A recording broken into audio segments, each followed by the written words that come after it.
What's up guys, it's Kyle Olson here. If you haven't seen my previous video, I am a real estate agent as well as a real estate investor here in Orange County, California. And today I wanted to go over a few steps that you could take to help you get ready to purchase a house in 2023. And as we know right now, the real estate market is changing. It's coming back to earth.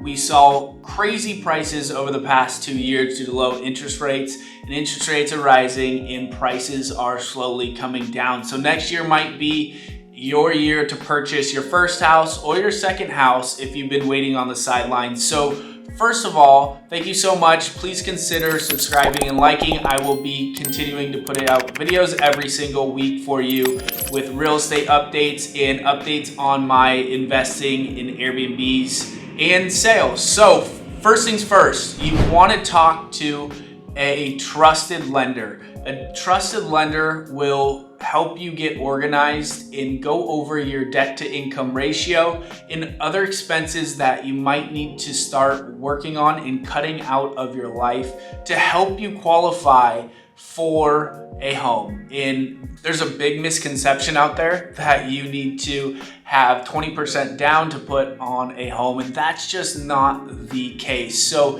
you can actually utilize the first time home buyer program with as little as 3.5% down.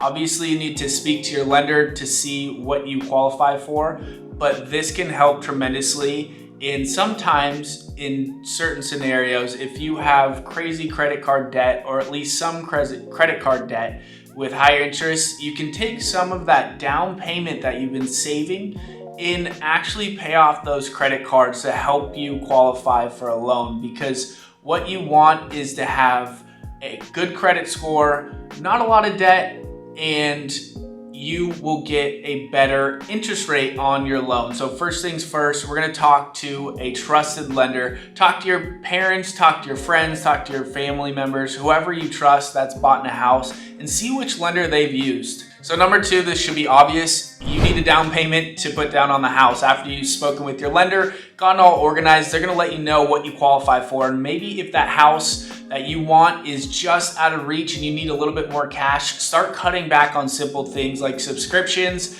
and potentially, if you can, maybe downgrade on your car. If you have a high lease or you bought a car recently and it's brand new and your car payment's $1,000 a month, maybe sell that car and get into a car that's, maybe not as nice and a little older. And if you can pay it in cash or just cut your monthly expense in half, that would be great.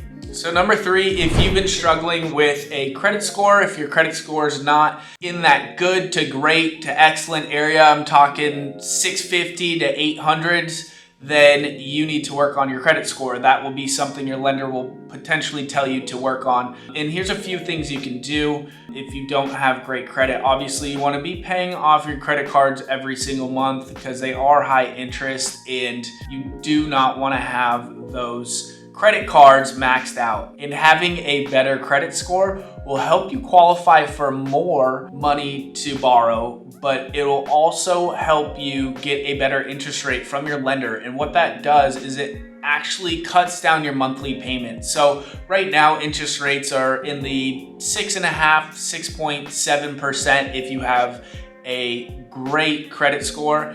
But if you don't, if your credit score is a little on the bad side, you're gonna get a loan at probably 7.6, 7.8%, depending on who you go to get your loan. So typically, if you're getting a loan from 6.5 to 7.5%, that's probably a $400 difference per month, around there, just depending on the loan size. But obviously, if you're saving and you're wanting to get into your new home and you're stretching yourself to get into that new home, then $400, $300, $500 per month will definitely be a great help to save if you can work on that credit score to qualify for a better loan and interest rate. Here's the thing too, even though you trust your lender is gonna qualify you for the maximum amount of money that you can borrow. So you and your spouse or yourself, if you're qualifying by yourself, you need to sit down and write out your monthly expenses and make sure that you can afford the loan that you're getting, because what the lender is going to do is he or she's going to show you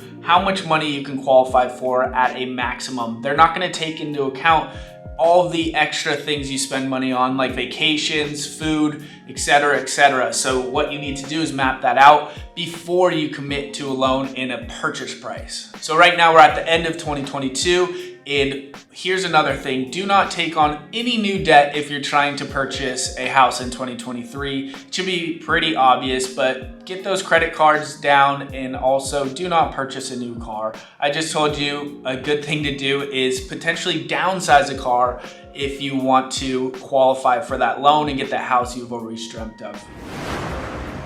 So these steps should be pretty simple. Number one, speaking to a lender. Number two, getting your credit score up. Number three, cutting out any monthly expenses that you do not need. And number four, you should be writing out your monthly expenses and coming up with a budget when you purchase that house. So finally, you've gotten pre-qualified from your lender and you know what purchase price you can buy at. So even though prices are changing, the market is changing rapidly. If you're a buyer, it should be in your favor in 2023 in regards to pricing. So your pricing power may go up, or it could stay the same, just depending on what interest rates do. But at least you know the ballpark of where you're going to be in regards to purchase price. So start looking around, contact a local real estate agent that you like and trust, or you've had family or friends work with before, someone who really knows the market and could potentially have off-market opportunity for you,